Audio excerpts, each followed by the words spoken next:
दिल्ली की रानी। एक थी रानी। क्योंकि राजा की मौत एक हादसे में हो गई थी, रानी को ही राज्य संभालना पड़ रहा था। रानी का नाम था रानी रश्मिवती। रानी ईमानदार थी और प्रजा की सेवा में लगी रहती थी। एक दिन उसके दरबार में 3 नौजवान आए, रमेश, सुरेश और दिनेश। कहो, क्या सहायता कर सकती हूँ मैं तुम्हारी? हम आपके दरबार में काम करना चाहते हैं ताकि जनता की सेवा कर सके। लेकिन अभी तो तुम्हारी उम्र बहुत छोटी है। तुम लोगों को तो अभी अपनी पढ़ाई पर ध्यान देना चाहिए। हमारा मन पढ़ाई में नहीं लगता। माता पिता को लगता है कि हम किसी के लायक नहीं है और हम साबित करना चाहते हैं कि हम लायक हैं।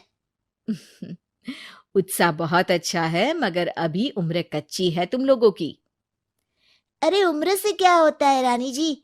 शास्त्रों में लिखा है कभी किसी के ज्ञान को उसकी उम्र के आधार पर नहीं देखना चाहिए। बात तो सही है तुम्हारी। और अगर सच में तुम अगर ये संकल्प करके आए हो कि तुमको यहाँ काम करना है, तो पहले परीक्षा देनी पड़ेगी। 3 परीक्षा।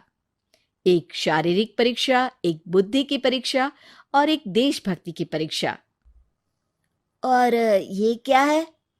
वो मंत्री महोदय तुम्हें समझा देंगे। हमारे पास समय नहीं है।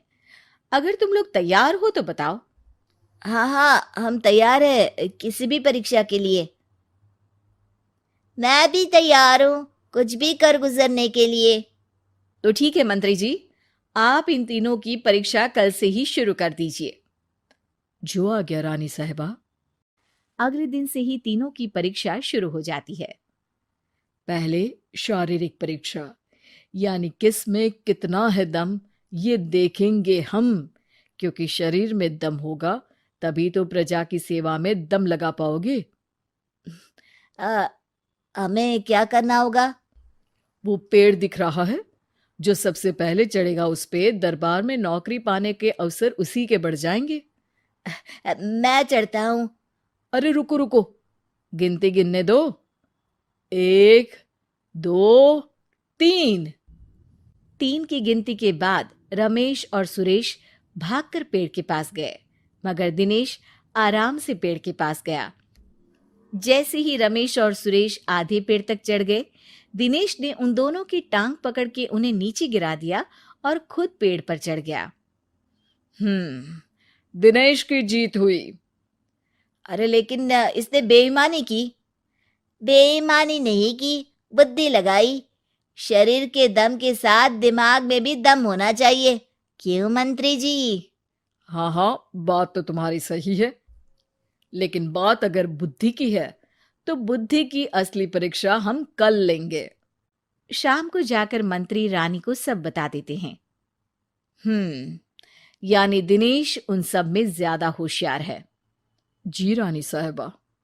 अगले दिन तीनों की बौद्धिक परीक्षा का समय होता है। आज हमें क्या करना है मंत्री जी? थोड़ा सब्र करो, कल जल्दबाजी में ही हारे थे तुम। सही कह रहे हैं मंत्री जी। अरे तू क्यों ज्यादा बोल रहा है? तू भी तो हारा था ना कल। ए दिनेश, ज्यादा होशियार मत बन। अरे अरे अरे, लड़ो मत। आज की परीक्षा पर ध्यान दो। आज की बौद्धिक परीक्षा में ये कुछ बोरे हैं, कुछ में नमक है और कुछ में रुई। जिसको जो ले जाना है उठा लो। देखते हैं कि कौन जल्दी से कोई भी एक बोरा नदी के उस पार लेकर जाता है। समय शुरू होता है अब। तीनों बोरों की तरफ बढ़ते हैं। सुरेश, नमक की बोरी भारी है, ले जाने में मुश्किल होगी। हाँ हाँ, सही कह रहा है। रुई हल्की है, हम दोनों रुई लेकर चलते हैं। अरे भाई, मैं तो नमक लेकर जाऊंगा। रमेश और सुरेश ये सोचकर हंसते हैं कि आज तो दिनेश हार ही जाएगा। दौड़ शुरू होती है। 1, 2, 3। तीनों नदी की तरफ भागते हैं। रुई में वजन कम होने के कारण रमेश और सुरेश आगे निकल जाते हैं और दिनेश थोड़ा पीछे।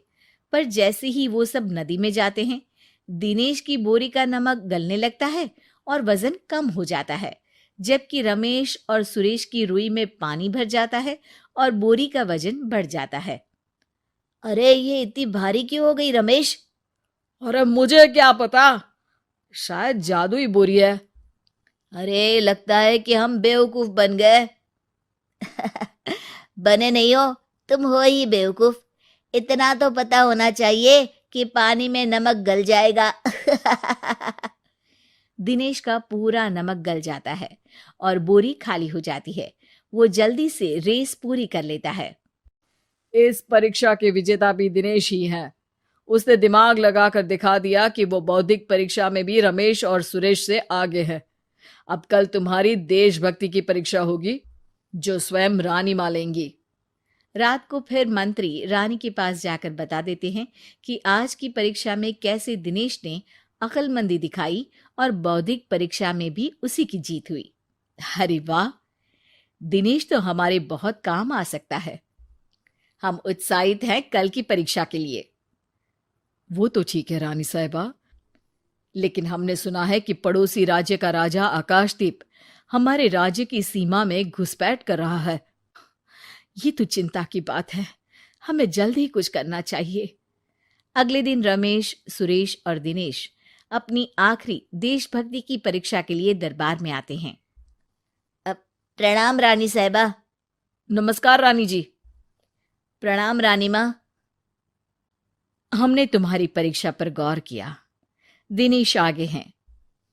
हम तुम तीनों में से किसी दो को ही दरबार में काम दे सकते हैं। किसी एक को आज जाना होगा। तो देशभक्ति की परीक्षा के लिए तैयार हो? पूरी तरह से। मैं तीनों से एक ही सवाल करूंगी। जिसका जवाब सबसे सही लगेगा उसे तो नौकरी मिल ही जाएगी। फिर दूसरे सबसे सही जवाब देने वाले को भी काम मिलेगा। आप लोगों का समय शुरू होता है अब। ज्यादा सोचने का समय नहीं होगा। जो मन में पहली बात आए उसका जवाब दे। तो सवाल यह है कि तुम इस मिट्टी के लिए क्या कर सकते हो? मैं इस मिट्टी को साफ रखूंगा। यहाँ के लोगों के भोजन की कमी को मैं पूरी करूंगा। मैं यहाँ के लोगों को गले लगा लगा के उनको खुशी दूंगा रानी माँ, और गरीबों के लिए घर बनवाऊंगा। मैं इस मिट्टी के लिए किसी की जान भी ले सकता हूँ रानी माँ। मंत्री, दिनेश को एक तलवार दो। जी रानी जी। दिनेश, पड़ोसी राज आकाशदीप की जान तुम्हारे हाथ में है। जाओ, अपना काम पूरा करो। आज रात को तुम उस पर हमला करोगे जब वो सो रहा होगा। दिनेश वहां से चला जाता है। रानी माँ, ये आपने क्या किया? अभी किया नहीं है मंत्री जी। आप आकाशदीप को संदेशा भिजवाओ कि पड़ोसी देश का एक कातिल रात को उन पे हमला करेगा और दिनेश को पकड़वा दो। अरे ये आप क्या कह रही हैं, और क्यों कर रही हैं आप ऐसा? राजा को लगेगा कि हमने उसकी मदद की, उसकी जान बचाकर। वो हमारे राज्य का पीछा छोड़ देगा और हमारा एहसानमंद हो जाएगा। और दिनेश का क्या होगा? इस राज्य को दिनेश जैसे शातिर और लड़ाकू लोगों से ज्यादा जरूरत है, ऐसे लोगों की जो लोगों को खाना खिलाने की और खुश करने की बात करे। और ये गुण सुरेश और रमेश में है। इन्हें नौकरी दे दो। दिनेश बहुत चतुराई से नौकरी हड़पना चाहता था, जिसके लिए उसने रमेश और सुरेश जैसे दोस्तों का भी नुकसान किया। पर रानी ज्यादा चतुर निकली। उसने एक तीर से दो निशाने लगाए। दिनेश जैसे खूंखार युवक को राज्य से बाहर करवा दिया और पड़ोसी राजा आकाशदीप को अपना एहसानमंद कर लिया। पूरा दरबार रानी की जय जयकार कर रहा था।